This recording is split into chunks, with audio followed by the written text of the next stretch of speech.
Hai, Assalamualaikum warahmatullahi wabarakatuh. Kembali lagi di channel Elfrina Andini.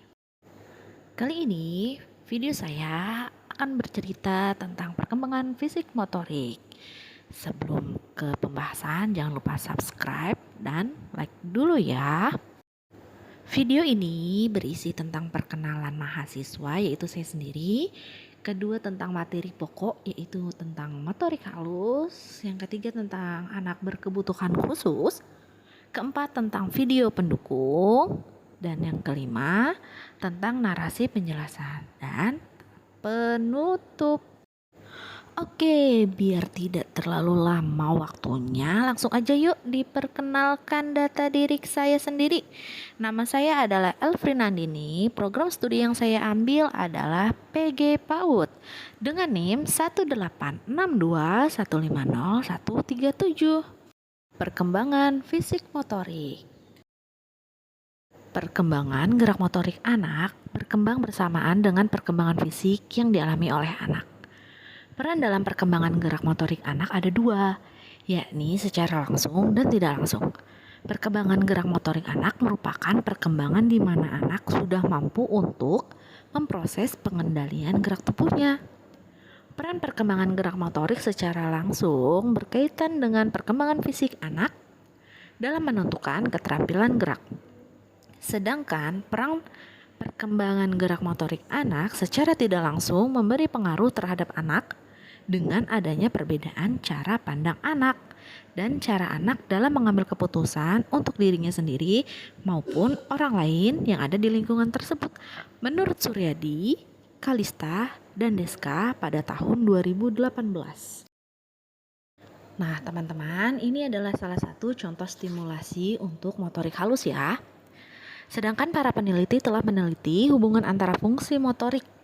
50 tahun yang lalu, Piaget menyatakan bahwa perkembangan motorik dan kognitif terkait erat dan didorong oleh faktor biologis umum. Meskipun bukan kerangka kerja kesatuan, perspektif kognisi yang diwujudkan berusaha untuk menempatkan proses kognitif dalam konteks sensor motorik. Terlepas dari perbedaan antara argumen yang diajukan, asumsi bahwa motorik dan keterampilan kognitif tidak dapat dipisahkan karena inti dari semua teori, menurut Maurer dan Rubers tahun 2019. Perkembangan motorik anak dipengaruhi oleh organ dan fungsi susunan saraf pusat. Dalam sistem saraf tersebut mempunyai peran penting dalam gerak anak. Semua jenis pergerakan yang dilakukan oleh anak dikontrol oleh sistem saraf pusat tersebut. Dengan meningkatkan sistem organ dan fungsi susunan saraf pusat tersebut, anak mampu mengembangkan keterampilan motoriknya, baik kasar maupun halus. Contohnya berlari, berjalan, memegang, dan menyentuh. Tanpa adanya fungsi yang tepat dari organ tersebut dan sistem saraf pusat, anak tidak akan mampu mengembangkan keterampilan motoriknya. Menurut Siahaan, Gultom, dan Sitorus pada tahun 2019. Langsung pada poin ketiga tentang anak berkebutuhan khusus. Pengertian anak berkebutuhan khusus. Anak berkebutuhan khusus atau yang biasa kita sebut sebagai ABK adalah anak yang dalam proses pertumbuhan atau perkembangannya mengalami kelainan atau penyimpangan fisik, mental, intelektual, sosial, dan atau emosional dibanding dengan anak lain yang seusianya, sehingga mereka memerlukan pelayanan pendidikan khusus. Menurut Kaufman dan Halahan tahun 2005 dalam Bendi Delphi tahun 2006, tipe-tipe kebutuhan khusus yang selama ini menyita perhatian orang tua dan guru ada tunagrahita, yaitu mental retardation atau anak dengan hambatan perkembangan, child with development impairment.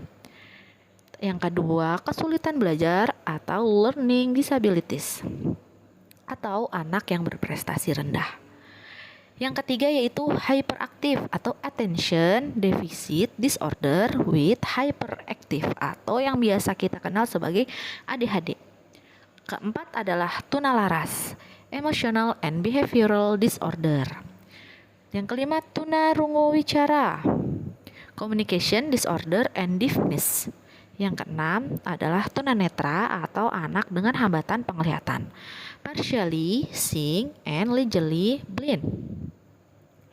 Yang ketujuh adalah autis. Kedelapan, tunadaksa atau sickle handicap.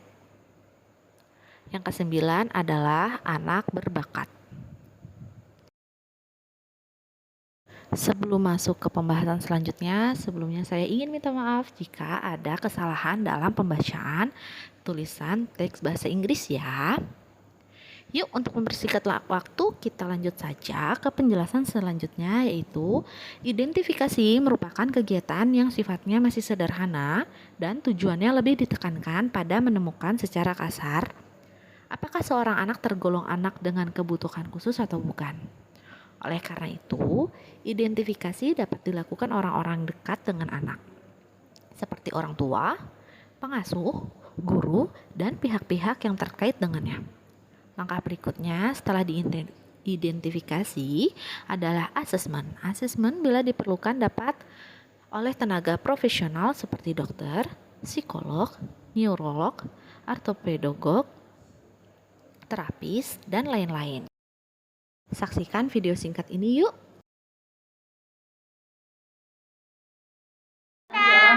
Oh, apinya besar.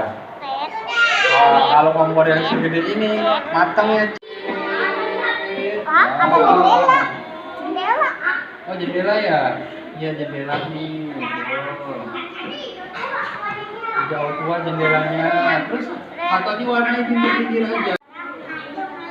Sampai kenapa? Udah belum? Udah. Oke, bagaimana teman-teman? Ternyata setelah disaksikan video singkat tersebut, penyebab keterlambatan kematangan motorik halusnya karena anak tersebut termasuk ke dalam anak yang berkebutuhan khusus. Sebagai wali kelompok saya dari anak tersebut, saya belum bisa menyimpulkan sih termasuk ke dalam ABK apa, kategori apa, karena orang tua tersebut dari anak tersebut belum melakukan tes kepada yang ahli. Namun dari ciri-ciri fisik, bahasa, kognisi, dan aspek yang lain, anak tersebut seperti masuk ke dalam kategori tunagrahita. Tunagrahita adalah retardasi mental di mana anak tersebut secara nyata mengalami hambatan dan keterbelakangan perkembangan mental jauh di bawah rata-rata sedemikian rupa, sehingga mengalami kesulitan dalam tugas-tugas akademik, komunikasi maupun sosial. Nah, tadi teman-teman mungkin bisa memperhatikan cara anak tersebut memegang krayon ya.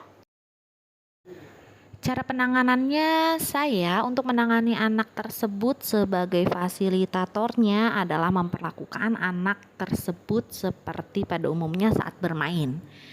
Lain halnya dalam tahapan pemberian permainan, anak tersebut diberikan permainan seperti anak usia 4-5 tahun, di mana sebenarnya usia biologisnya itu adalah usia 9 tahun ya teman-teman, di mana sebenarnya seharusnya anak 9 tahun itu sudah berada di sekolah dasar.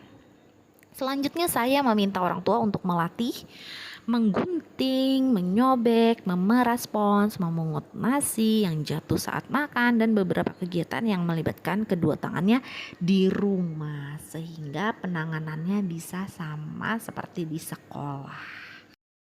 Wah, alhamdulillah tidak terasa video kali ini sudah harus berakhir. Mohon maaf ya kalau masih banyak kesalahan, semoga dimaafkan ya. Dadah teman-teman, assalamualaikum warahmatullahi wabarakatuh.